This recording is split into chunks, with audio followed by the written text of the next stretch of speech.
Assalamualaikum warahmatullahi wabarakatuh.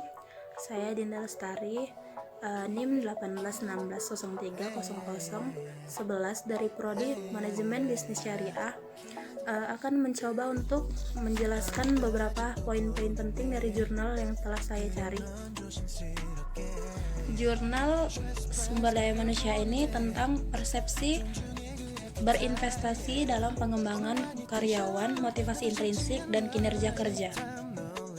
Jurnal ini ditulis oleh Bart Kubas and Andres Disfait dari Departemen Manajemen dan Manajemen Organisasi Sekolah Manajemen Norwegia.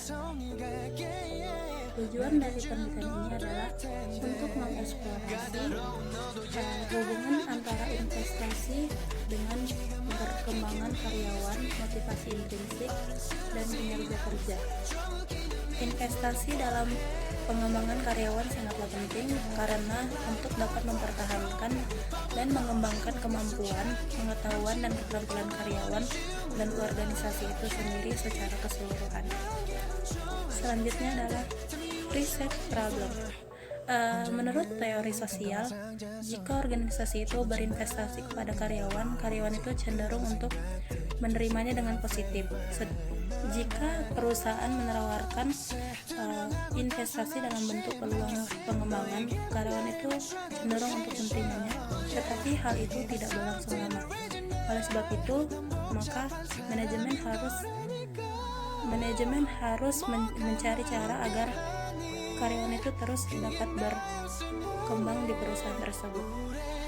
Oleh karena itu, manajemen sumber daya manusia harus memiliki cara agar karyawan tersebut mau berkomitmen kepada perusahaan tersebut. Selanjutnya adalah literatur review. Dalam masa kini, manajemen sumber daya manusia menerapkan untuk berinvestasi dalam pengembangan karyawan, motivasi intrinsik, dan kinerja kerja. Hal ini dikarenakan bahwa berinvestasi dalam perkembangan karyawan dapat menimbulkan hubungan yang dinamis antara karyawan dan dapat membuat karyawan tersebut bekerja lebih keras. Motivasi intrinsik juga berpengaruh kepada karyawan itu sendiri. Jika karyawan itu memiliki motivasi intrinsik yang baik, dia akan memiliki kepuasan kerja juga yang baik. Selanjutnya adalah metode. Metode yang dilakukan dalam penelitian ini ada 3 metode. Yang pertama adalah sampel dan prosedur. Yang kedua adalah pengukuran. Pengukuran ini bertujuan untuk melihat sejauh mana karyawan berkomitmen kepada perusahaan itu sendiri. Yang ketiga adalah analisis. Analisis yang dilakukan di sini ada beberapa macam, seperti analisis komponen utama dan melakukan hipotesis lainnya. Selanjutnya adalah hasil. Hasil dari penelitian ini menunjukkan bahwa ada beberapa hubungan yang tidak signifikan antara satu komponen dengan komponen yang lainnya. Selanjutnya adalah kesimpulan. Dari penelitian ini dapat disimpulkan bahwa motivasi intrinsik sebagai pengaruh mediasi dan moderasi dalam perkembangan karyawan dan kinerja kerja. Motivasi intrinsik itu nampaknya memoderisasi hubungan antara pengembangan karyawan dan perilaku organisasi itu sendiri.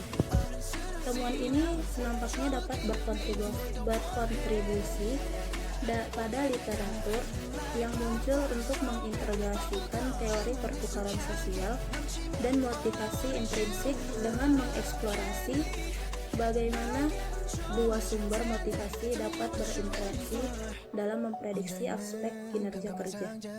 Baiklah, sekian dari saya. Terima kasih untuk dosen saya, Bu Mila, telah membimbing saya selama semester ini. Saya ucapkan terima kasih. Assalamualaikum warahmatullahi wabarakatuh.